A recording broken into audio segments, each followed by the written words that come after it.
This ain't your ordinary football show. It's the Old Dominion Football Show with Bruce Rader and Coach Bobby Wilder. Brought to you by Priority Automotive.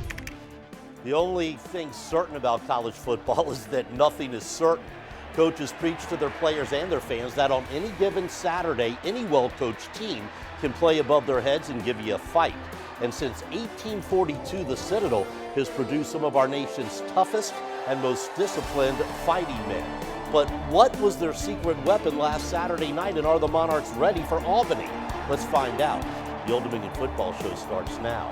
I'm Bruce Rader along with Coach Bobby Wilder. Coach, I know you like to keep your fans excited. I know you like to keep them in their seats, but Saturday's game against the Citadel, well, that had to even give you a scare. We do like to keep it very exciting, Bruce, and if Nick Saban said the Alabama win over Texas A&M took 10 years off his life, this one might have taken 5 years off of my life. It was an exciting game, but what I was most proud of, Bruce, is the fact that we're the youngest team in the country at FBS right now. We found a way to win that game at the end, and almost ironically, tremendous stop by the defense to win the game. Let's talk about that, because you can't ignore the elephant in the room, which is your defense, which continues to struggle.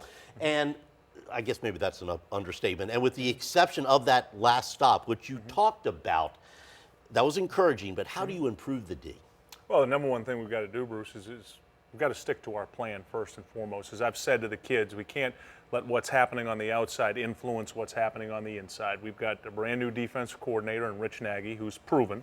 He's good. I've worked with him everywhere he's been successful. We've got the youngest defense in the country right now. We've only got one senior on the depth chart out of 22 in the two deep right now. We're going to play 3 more true freshmen this weekend.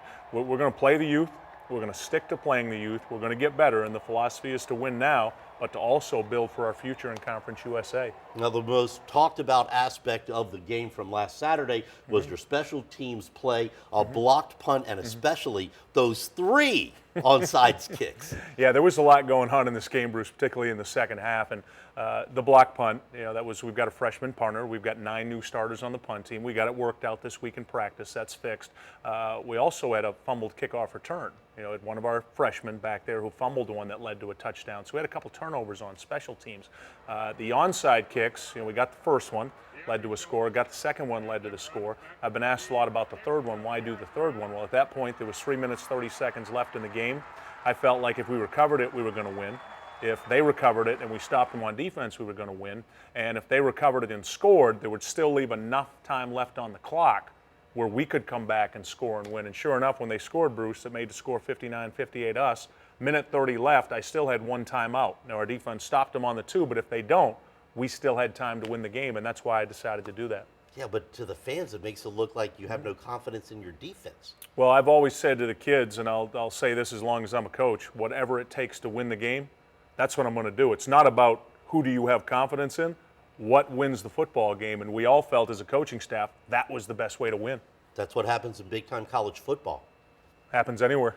All right, tomorrow your 3rd FCS opponent in a row, Albany, and I guess after what happened last weekend, it helps prevent your team from looking past what could be considered a big underdog. Yeah, that hasn't been an issue, Bruce, through the first 4 games. As unusual as this schedule is this year, where you go to East Carolina, you go to Maryland, then you come home to Howard, Citadel, Albany, Liberty.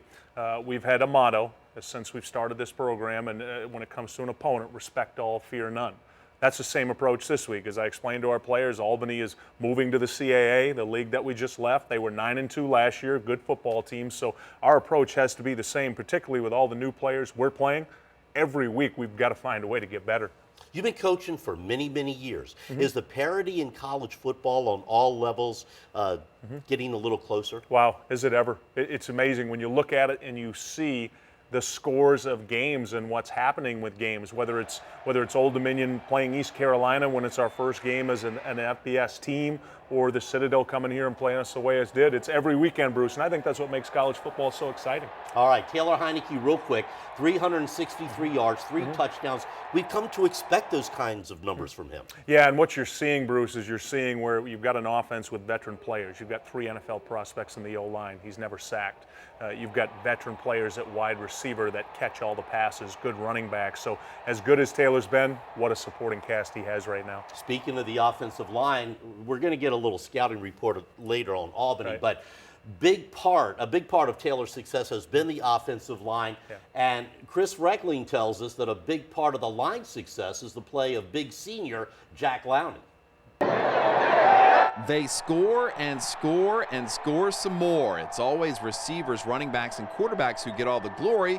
But what about the big boys up front? I think it's just kind of the way we are. You know, naturally, if you've been playing since, you're little, that's kind of how it's always been. You get used to it. ODU senior left offensive tackle Jack Lowney doesn't mind not getting the limelight. He says that's just part of the job. It's good if no one knows who we are, because that means we're doing our job. So long that everyone's paying attention to the quarterbacks, the wide receivers, and running backs, then we're just as happy.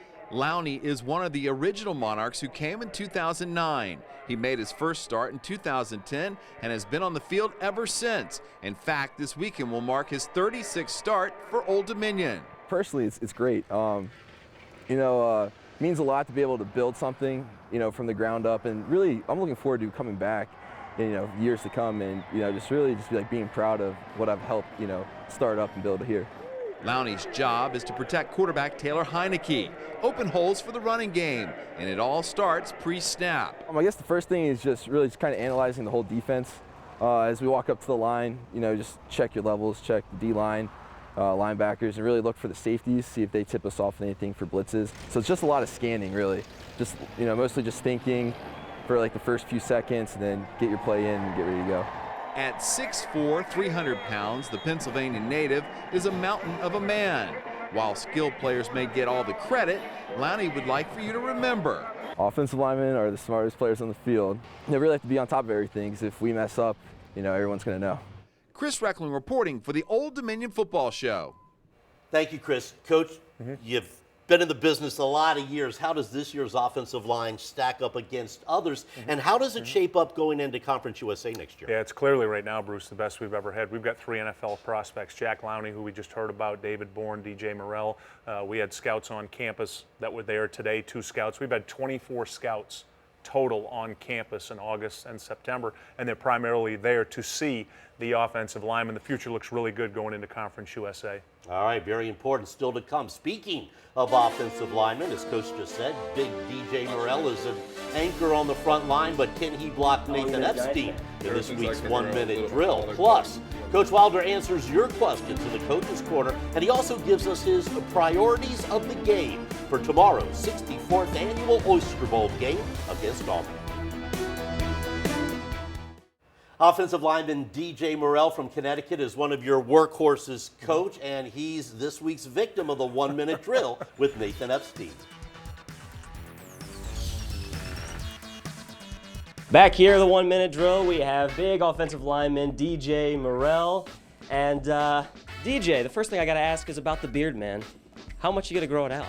Whole season. I grew it out last season from start of July till end of December and January. I just feel like it's just part of me. If your beard had a favorite song, what would it be?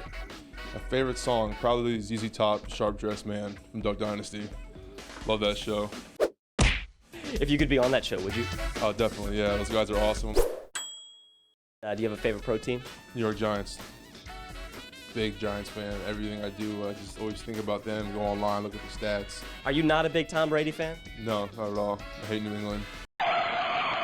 So if you were blocking for Tom Brady at least once, would you basically let somebody through to get him sacked? Of course. That about does it here. Why don't you say goodbye to Monarch Nation? Take care, Monarch Nation. Coach, all kidding aside, offensive linemen are generally the smartest guys on the team.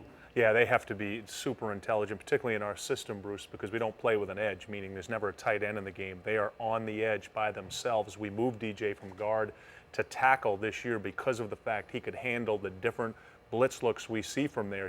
Taylor Heineke knows he's got Jack Lowney on his left side, DJ Morel on his right side, and those guys have been excellent. So with no tight ends, they have to be able to pick up, say, a safety or a cornerback coming in for a blitz. They've got to be fast and smart. That's correct, because you can get, if you're into the boundary, you can get a corner coming from the sideline. That edge is shortened because there's not a tight end next to you, so that's about 3 feet shorter. Really got to have good vision, good intelligence, and they've got to be able to hear what Taylor's telling them to do with the protection. All right, something to watch for at the game. And still to come, a final look ahead to tomorrow's Oyster Bowl game against the Great Danes of Albany. That's next on the Old Dominion Football Show. Coach, time to turn it over to the Monarch Nation for this week's installment of the Coach's Corner. First question is from Kyle in Norfolk. Your team doesn't punt the ball much, but through 4 games, from a fan's perspective, it looks like there's a lot of work to be done in that department. Oh, there's a lot of work to be done in a lot of departments right now, but with the punt team, the biggest reason why we had that punt blocked is we've got 9 new starters on the punt team. We had a freshman punter who took a little bit long. That was a point of emphasis this week in practice. Got it better, we'll be better for it. Thanks for the question. Next question, Antonio from Portsmouth asks, which game was more stressful, that 64-61 win over New Hampshire or the 59-58 victory over the Citadel? Well, there's never a game I look at, Bruce, and say that it's stressful. They're all fun as far as I'm concerned. Interesting, different ways to approach both games. With that New Hampshire game, we were so far behind coming back. With the Citadel game, we were ahead, had to incorporate onside kicks. So both games were a lot of fun, and the key to both of them, we won both of them, came out of them 2-0. Thanks for the question. All right, Coach, I think this is the question of the year. This is the question. Craig from Newport News wants to know, what about having a real lion with a natural habitat outside of the new stadium? Some schools do it. Some schools definitely do it. I love this question right here. I'm thinking, Bruce, maybe we can partner with the Norfolk Zoo. They've got a couple of really impressive looking lions over there. You never know. First things first, though, stadium's got to be approved and built. Thanks for the question. Or maybe we can find a dog that looks like a lion. I think we have one. We do. The 1-3 Albany Great Danes, now a member of the CAA, are in town for tomorrow's Oyster Bowl game. So what are your priorities of the game? Well, number one priority is to get everybody behind our defense. We're a work in progress right now. We've got to stick together, continue to improve. Number 2, efficiency on special teams. We had turnovers in this game, this past game, and penalties. We've got to stop doing that as we continue to develop. And number 3, the future is now. We're playing the new players mixed in with the veteran players to win now, but also prepare for our future. Those are the priorities for this week's game. All right, Coach, 1 minute left. You watch the films. What should the fans expect tomorrow when they see Coach Bob Ford's Albany team take the field? Well, knowing Bob Ford like I know him, Bruce, Bob Ford's a legend in our business. This is his 40th and final year as a head coach. He's 75 years old. I talked to him Thursday morning on the phone, had a great conversation with him. He wants to enjoy this final season. He's got great respect for our program, but he's wily like a fox. So I've told our guys I expect anything and everything. They'll try everything to win. This team, Bruce, is transitioning into the CAA. They're actually a team that's replacing us, so I expect they'll be a good football team. They're wily like a fox. You're strong like a lion. That's right. Game time, 6 o'clock at SB Ballard Stadium tomorrow as the Monarchs take on Albany in the 64th Oyster Bowl game. Another crowd, sellout crowd. I know you appreciate your fans. Boy, sure do. And wear blue, everybody. Wear blue. All right. See you next week at 10:45 for the Old Dominion Football Show.